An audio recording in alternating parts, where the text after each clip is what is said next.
I mean, but you see, again, talking about Israel, like the targeted war that they're causing right now. I mean, it's crazy. The most sophisticated stuff we've ever seen. I mean, this is how you just destroy all the leaders. Like, okay, everybody has like a crotch, like hole in their crotch or in their face, like your entire like 300, 400 people.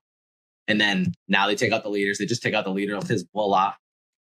Speaking of destroying leaders, Israel has created more airstrikes. They've taken out a lot of these leaders. Tyler, when do you think they'll stop? The problem is, I don't think they're going to stop until Trump gets in. Just to be honest, he says, I don't want wars. I will end these wars if I win. So it's one of those things, he already met with Netanyahu. You can clearly see there's a difference between, hey, we're not going to greet him from the plane and actually meet him, to a point where actually, I'm going to meet with Trump because he might actually ease the tensions and make an agreement and get this done. So you kind of see the direction is going, the trend is going, everything's just correlating towards, let's talk to Trump to see what we can do to end this. Because I feel like every part wants to end this. The Palestine people want this done. The Israel people want this done. It's just becoming such a big issue right now. And I think they're coming to a realization that no one else wants to die. You might get some extremists just like everywhere, like, hey, let's blow each other up. But I don't know. What do you think, Don? I think Trump's the kind of guy that goes into Afghanistan and meets the head of the Taliban and says, if you mess with one hair on an American, we're going to kill you. And the Taliban guy kind of laughs at him. And then Trump hands him a photo and gets up and leaves. And the head of the Taliban looks down and he sees his own house, a picture of his house from a drone. And that's all he said. And in how many months from then, not one hair on an American's life was harmed. So that's how Trump does things. He just goes in and he's like, I'm just going to kill you all. Mm-hmm. Well, and you know what? Peace through superior firepower is exactly right. That's what it is. Exactly. And then there's peace. Yep. You have to have a certain stomach for doing that. You have to be able to pull the trigger. And they know pull the trigger. I mean, he did some stuff in Syria. Then he killed Iran's dude, the general guy, right? What was his name? I can't remember the name. Yeah. So it's just like Soleimani. I mean, they're still pissed about that. And that's all you have to do. You only have to kill one person. You just have to show, and that's what Israel's doing right now. They're showing that they don't have to bomb civilians. All they have to do is give you a beeper.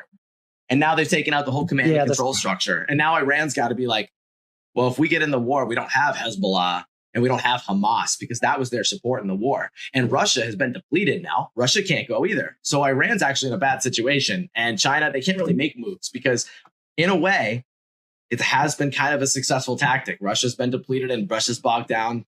And Hezbollah and Hamas are basically degraded now. So we might actually be preventing a war here. Well, I mean, this is what Israel's done. Take a look. Killed during weeks of fighting between Israel and the Iran-backed militant group. And now as this conflict escalates, the Pentagon is now forming plans to respond. NBC4's Amber Frias joins us live in our newsroom with more details. Amber. Yeah, this marks a major turning point in an ongoing conflict which has seen Hezbollah and Israel engaging in cross-border attacks for nearly a year now. Hezbollah began firing into northern Israel on October 8th. In solidarity with Hamas. However, in the last 2 weeks, Israel has stepped up attacks on Hezbollah, killing several of the group's longtime military and political leaders. Then today, the massive airstrike over Beirut that killed Nasrallah also killed 3 more leaders of Hezbollah's top military decision-making body. Nasrallah led the organization for 32 years. He founded the group after Israel's invasion of Lebanon in 1982 to fight Israeli forces. With support of Iran, he built Hezbollah into a domestic political force and one of the most armed non-state forces in the world. Over the years, Hezbollah has helped to train Hamas fighters as well as militias in Iraq and Yemen. After his death was confirmed, President Biden released a statement that read in part, quote, Hassan Nasrallah and the terrorist group he led, Hezbollah, were responsible for killing hundreds of Americans over a 4-decade reign of terror. His death from an Israeli airstrike is a measure of justice for his many victims, including thousands of Americans, Israelis, and Lebanese civilians. Now, given the probability of retaliation from Hezbollah or Iran, the Pentagon is looking at options for increasing the number of troops in the Middle East.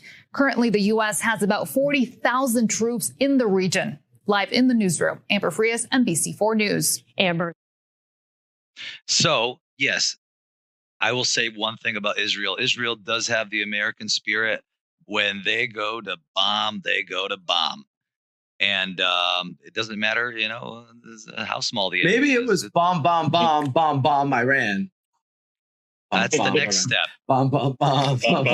Dick Cheney voted for Kamala Harris. Let's go.